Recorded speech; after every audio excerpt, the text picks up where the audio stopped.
வணக்கம். எரிவாயு சிலிண்டர் தட்டுப்பாடு ஏற்பட்டுள்ள நிலையில் முதலமைச்சர் மு.க.ஸ்டாலின் தலைமைச் செயலகத்தில் அவசர ஆலோசனை மேற்கொண்டிருக்கிறார். சிலிண்டர் இருப்பு மற்றும் விநியோகம் தொடர்பாக உயர் அதிகாரிகளிடம் முதலமைச்சர் கேட்டறிந்திருக்கிறார்.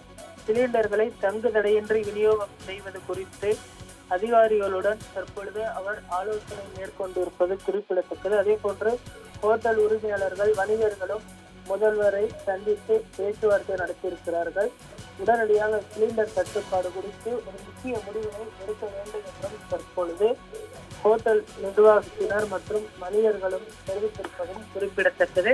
சிலிண்டர்களை தங்கு தடையின்றி விநியோகம் செய்வது குறித்தும் தற்பொழுது இந்த கூட்டத்தில் ஆலோசிக்கப்பட்டிருப்பது அதே போன்று தமிழக அரசின் சார்பில் ஒரு முக்கிய அறிவிப்பானது செய்தி குறிப்பாக வெளியிடப்படும் என்றும் தெரிய வந்திருக்கிறது. மத்திய அரசிடமும் பேசுவதற்கான நடவடிக்கைகளை தற்பொழுது தமிழக அரசு முடுக்கிவிட்டிருக்கிறது.